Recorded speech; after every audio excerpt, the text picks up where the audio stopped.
Alright, I'm making this video to give you my thoughts on The Witcher: Nightmare of the Wolf, also known as the Vesemir Anime on Netflix. I will go through the entire film and talk about all kinds of things at length, so sit back and be warned because this video will likely be full of spoilers.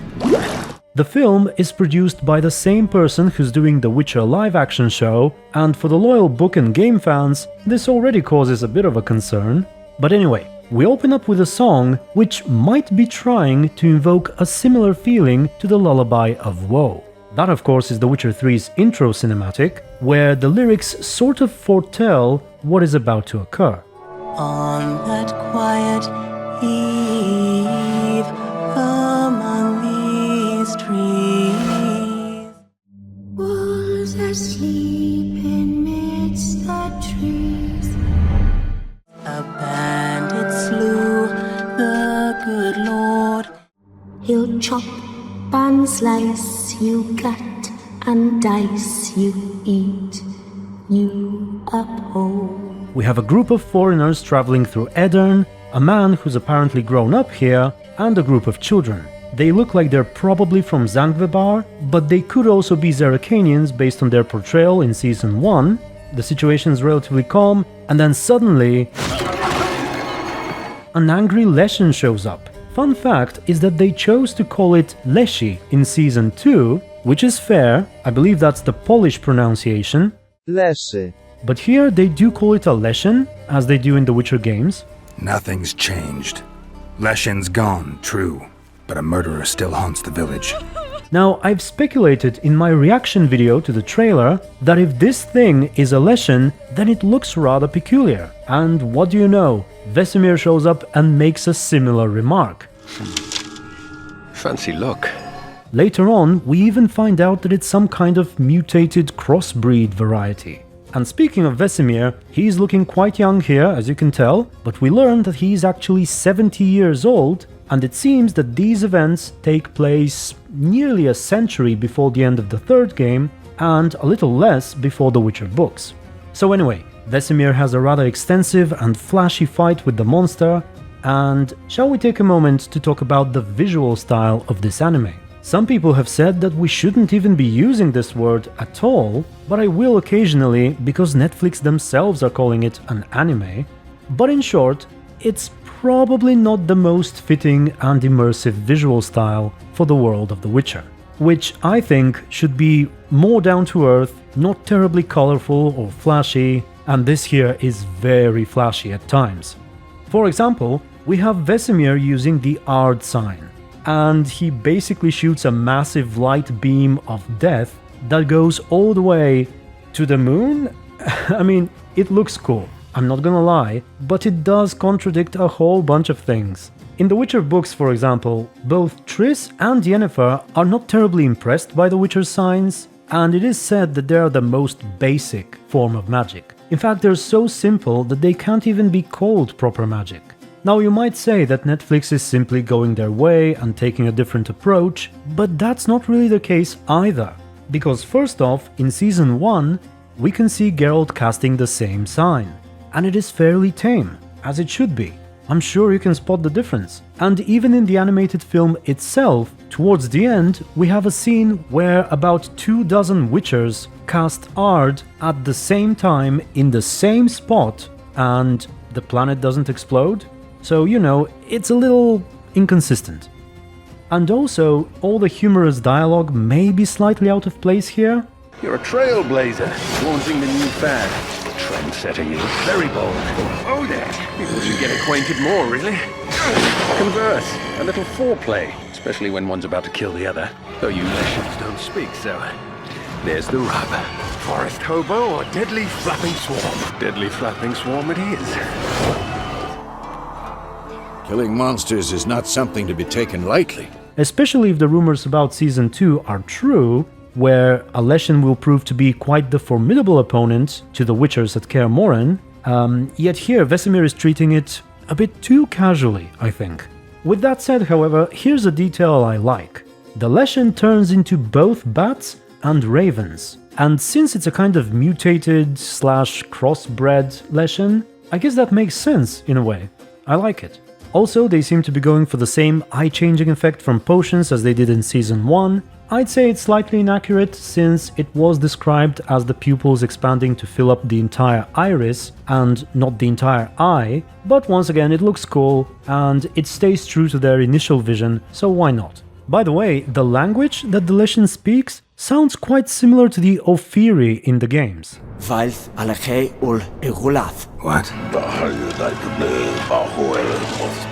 But it's actually a kind of ancient Elven dialect. So, ancient Elder speech, I guess? But anyway, the Leshen dies, the film has an awesome logo, the boy is saved, and we get a scene which reminds me a little of the opening of The Witcher 2, where King Foltest is telling his little son to wipe his tears. No tears, Boosie. One day you'll be king, and kings do not weep. However, this time it's the Yennefer-Wannabe, as I call her in my reaction video. Turns out she's a sorceress called Tetra, a court mage to the King of Aedirn by the looks of it. However, she's definitely inspired by Yennefer.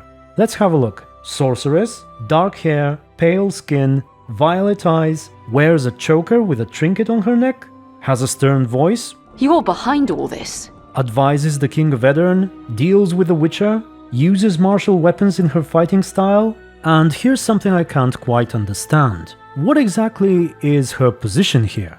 As I said, she looks to be the mage advisor to the king. However, with her, she has a sizable group of students. They are referred to as her acolytes at one point. What exactly is she teaching them, and why are they not in Aretuza? I considered initially that she may be some kind of a separatist, training these people illegally, so to speak. Given the film's ending, I certainly doubt that Aretuza would have allowed them to do the things that they're doing, and they're also both men and women, and we know that Aretuza is female only. The men study at Ban Aard. They actually got that right in Season 1, so yeah, I don't know. It's never really explained, and it's slightly confusing. We then cut to an Easter egg from the books, with that line about killing and ecstasy. When a witcher inflicts pain, he experiences ecstasy. Which I appreciated. I'm sure many of you book readers out there do as well. Next up, Filavandrel appears. Now, his involvement is a little peculiar. And not just him, but the entire Elven subplot, if I may call it this way, you know, the ancient language, the shape-shifting Alp woman who's actually a mutated elf, the young girl who's possibly her daughter, the other girls who died. All these characters and the events surrounding them didn't really have a satisfying conclusion, which begs the question, is there gonna be a part 2? I know many people thought we're gonna get an animated series instead of just one film. Regardless, I think we do need a continuation.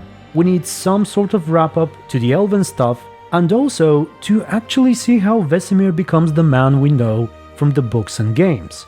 He plays the somewhat romantic but cocky rebel throughout the whole film, and it ends potentially just as he's about to transition into the father figure that we know him to be. So we could use a second film where these changes slowly begin to occur. Not to mention that most of the actors involved in the sacking of Kaer Morhen are still at work. You know, the king, the elf, the mutated monsters. How are Vesemir and the young witchers gonna deal with these things? We need to know more about the whole situation and how they eventually return to the fortress in peace. Okay, enough about that. Next up we have my favorite part. Lesbomanceeeyy. Vesemir's childhood. I was a little worried by the notion that he chooses to become a witcher, since that's normally not what people want, but I think it was handled relatively well. His scenes with the old witcher were good, I thought. The one about Nilfgaard was kind of funny because normally such barbaric customs are better suited for the northern kingdoms, I'd say. In Nilfgaard, they'd cut your thieving hands right off. In fact, in Thronebreaker The Witcher Tales, it is claimed that this precise custom of cutting off the hands is actually one they have in Aedirn. They demanded the Lyrian soldier be punished according to Aedirn's laws, by chopping off the hand that dealt the fatal blow. I liked the Exorcism though, where he cast a modified version of the Yrden sign. He uses some kind of substance to create the outline, and then he draws the sign on the woman's head. The symbol is almost identical to the look of The Witcher 3, and I thought it's just the right compromise between originality and references and flashiness, so I liked it. Additionally, around this scene, a few other things were neatly foreshadowed. For example, Vesemir's vulnerability to illusions, as well as the Old Witcher's belief that there will always be another monster, which is likely what later pushes him to conduct those experiments. Also, the fact that Vesemir has encountered a Mar before is referred to later, so it's good. It's something new that we haven't seen before, and it doesn't really ruin anything else, unlike Season 1. Now, I heard a complaint about the needless display of boobs, and yeah, I can sort of agree. But here it's a rather brief shot, much better in my opinion than Yennefer walking around topless for 5 minutes without any good reason in Season 1. Anyway, they part ways, some time passes, and Vesemir's a witcher. Becomes a fencing instructor as well, staying faithful to the books. Now, what did bother me a bit, as my daughter is shouting for some reason, so what bothered me a little here is this line about how they could use a few new monsters. Shame. A few new beasts would be good for business.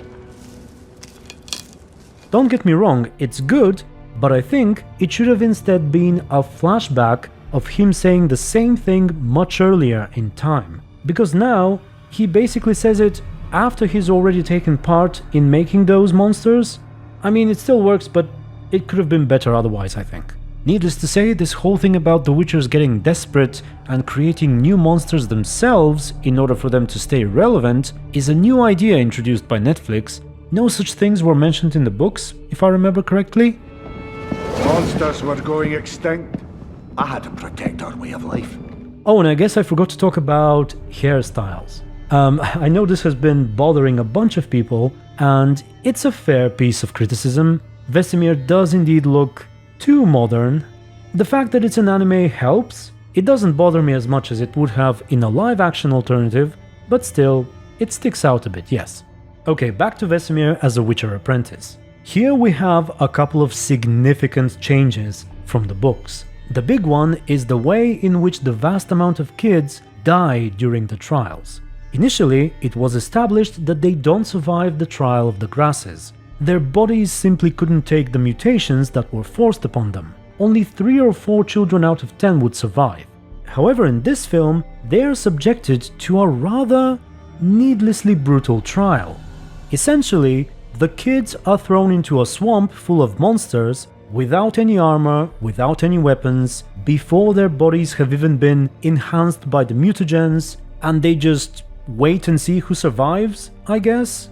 I didn't quite understand how it works. I must say I did not like that change. But at least it has a tiny silver lining. It gives the filmmakers an excuse to add their medallion tree. This is something Netflix invented for Season 2, a kind of tree inside Kaer Morhen where they hang the medallions of dead Witchers. Another change they made to accommodate this is giving the Witcher students medallions a lot earlier, before the trial of the grasses, and normally it was the other way around, which, if you think about it, is a lot smarter. You know, you perform the trial that will kill off most of the students in the beginning, so you don't have to needlessly train them before most of them die anyway, and also you can train the survivors while they already have their mutant superpowers. This way they can actually train like real Witchers, as opposed to here where you train them a bit first, then most of them die, and only then you give them the Witcher powers. Like I said, I'm not a huge fan of these changes. I think a bit too much is sacrificed in order for the medallion tree to make sense, but at least I can sort of understand why they made them. If you want to have a Witcher memorial tree, including the children who died in training, it's probably a good idea. Speaking of that, it would have been nice if they wrote the names of the Witchers somewhere, on the medallions or on the tree. I guess we may see that in Season 2, but here, there is no indication as to which medallion belonged to which Witcher, or anything like that. And speaking of the young Witchers, they name drop Eskel and Lambert. It'll be Eskel, Lambert, maybe Remus. And later we find out that Geralt is here as well. There'll always be another monster, Geralt. Now I hate to toot my own horn, blow my own whistle, whatever the expression is, but I was spot on with my timeline prediction in the reaction video I made. I said that if Geralt, Eskel and Lambert are not in this film, there's no way that this is the attack that leads to the sacking of Kaer Morhen. But if it is in fact the same attack, and based on what happens in the Old Bastion in the games, Geralt, Eskel and Lambert should be in this film, and they should have already concluded their trials. Some people argued and disagreed, but here we have it. This is exactly the case. They're all here, they all have their Witcher eyes. They do look a little too little, I guess, but still, Geralt is likely bald due to the mutations, which also stripped him of his pigmentation. And the point in the game storyline where Vesemir meets Countess Mignole is about to come in the near future. We'll see if Netflix decides to embrace that or not, but regardless of what they choose to do, they stayed true to what I would say is the widely accepted canonical timeline, so I like that. Now, should I mention the Witcher eyes? I bet someone will ask, you always do, why don't they have the cat eyes that they do in the games? Well, here's the thing. In the books, they only have them sometimes, only whenever it's beneficial. I recall a case where the sun was in Geralt's eyes during a sword fight, and his pupils changed shape, they became narrow and vertical like a cat's, and it no longer bothered him. Which makes sense, I suppose. If you look at your own cat, you'll see that its eyes are sometimes quite round and other times quite narrow. But so far on Netflix, it would seem that they never narrow their pupils. By contrast, the games went a little too far in the opposite direction. But okay, we move on as Vesemir and his red-headed friend get into some trouble. I did make a mistake, assuming he's a half-elf in my previous video. I think it is the combination between the hairstyle, the facial structure, and the camera angle which confused me. But no, he is a human, I think. Next up, Vesemir reunites with his childhood love. Their story is rather good, it fits the way his personality will develop eventually. And then he's sent to solve the nearby murders alongside the Witcher-hating Yennefer woman, who, by the way, has some rather weak arguments against the Witchers. Like, she claims they extort money from the peasants or something. Voting themselves the stalkers of evil, extorting coin from the gullible.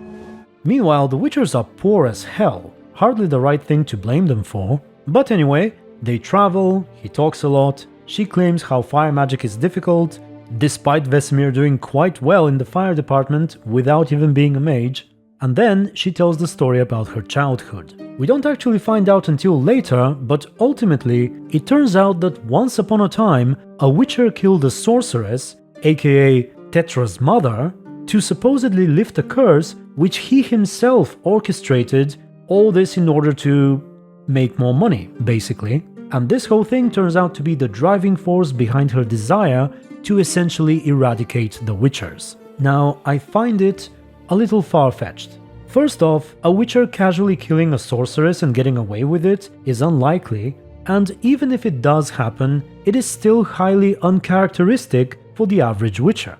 Oh, Geralt.